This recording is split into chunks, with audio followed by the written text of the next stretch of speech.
Hey guys, Danny Johnson here, and today we're going to be removing and replacing the intake manifold as well as putting new seals on it. We're going to start with a 10mm socket, and it helps on an extension like this. We're going after the negative battery terminal. So we're going to go ahead and remove this.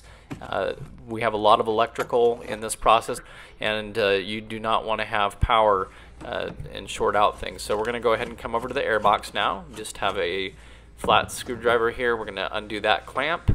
We're going to come over here, and you're going to push on the bottom of this tab to slide off this little hose here, and there's another one on the other side, so just push down and slide those away.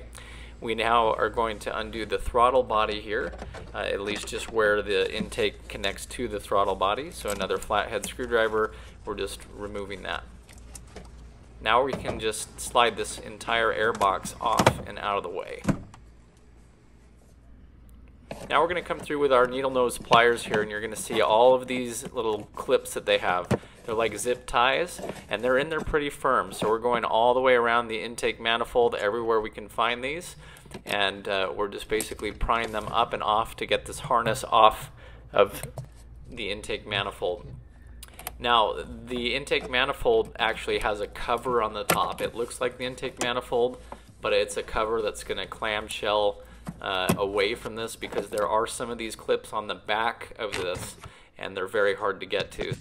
So just for a second, we're going to cut forward into the video a little bit just so you can see these clips. They're on the back of the intake manifold cover. They're really hard to get off, so we would recommend getting them off separately once we get the intake manifold out. But this is what they look like. There's 3 of them, and so just keep an eye out for that. You can try to get them off, but you might want to wait till later on in the video, because they're all here right on the back, very hard to get to. So going back, we're going to take off the first 2 studs that are on the front of the intake manifold cover, and there are actually 2 bolts as well on the back side.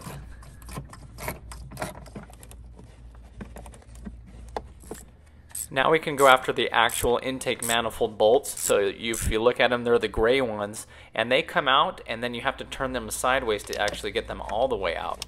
Now you can access these going down through the holes in the intake manifold cover that go directly down onto all of those bolts.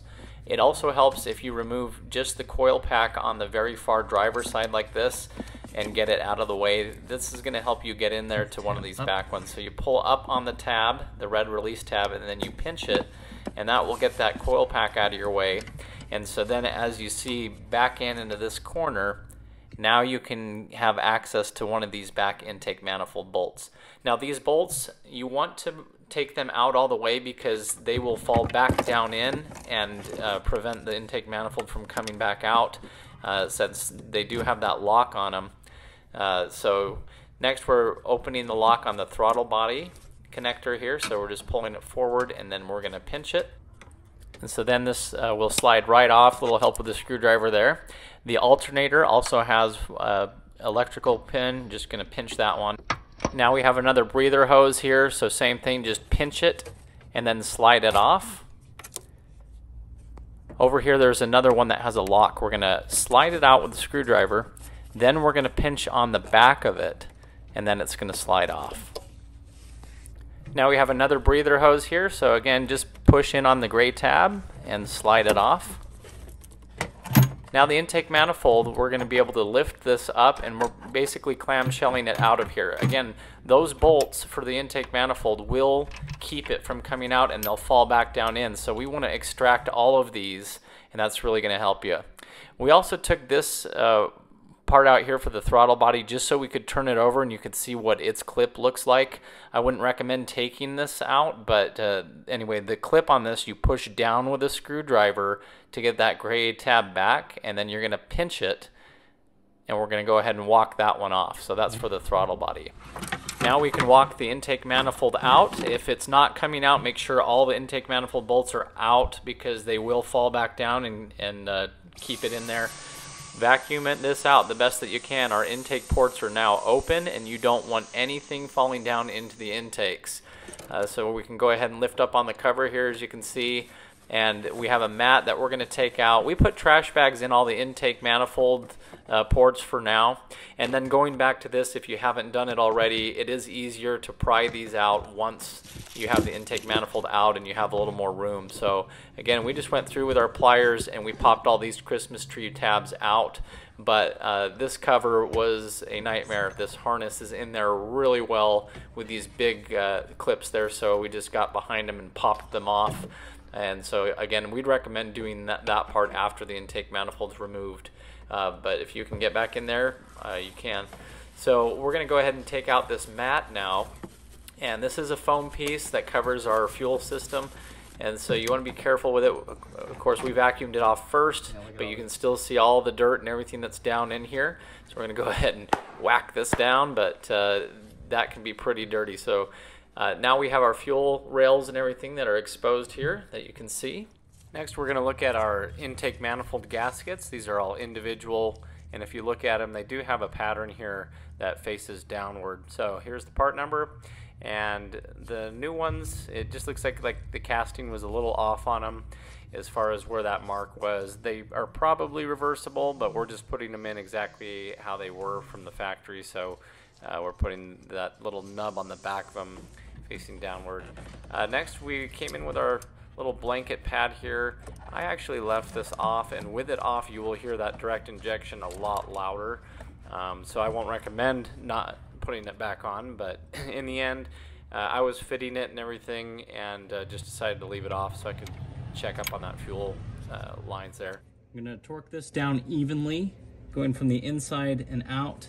So we're going to go ahead and start with this one right here in the middle. This is the bolt 1. We're going to do our first pass at 44 inch-pounds. Then we're going to go back and do 89 inch-pounds. So very light torque here. So I went through and already did both steps, but I'm showing you we did 1, 2, 3, 4, 5, 6, 7, 8, 9, 10. Next, we installed this piece. You didn't have to take this one off, but we wanted to see what the switch looked like, so we had removed it so we didn't break anything. So just went ahead and plugged that back in. Now just check for everything else that we may have removed during this process, including that last coil pack to get to that last intake manifold bolt. So we'll just make sure we plug this back in, push that red locking tab back down so that it's locked, put the bolts back in. The same goes for over by the throttle body. We had an attachment. We undid the alternator as well, just so that harness didn't have a lot of pressure on it. So put the harness back into the alternator and the clip back onto the throttle body. Make sure that we put that lock back in for that as well. Now we can bring our air box back in, and so we're just putting it in place and tightening it down on the worm clamps. We've got the one over here as well. We did not take out the mass airflow for this video, but I have to show you plugging this in or it's going to drive me crazy. So I'm just going to plug this back in. For our vacuum hoses, we just push them from behind here until they click into place. Have one on each side here.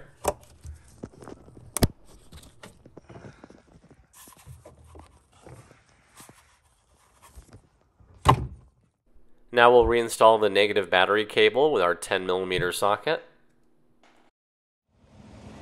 So thanks for watching. Hopefully you enjoyed the video. Check the video description. I have a full playlist on all the videos I've done on this Yukon, and if you're new to the channel, feel free to subscribe. Thanks guys.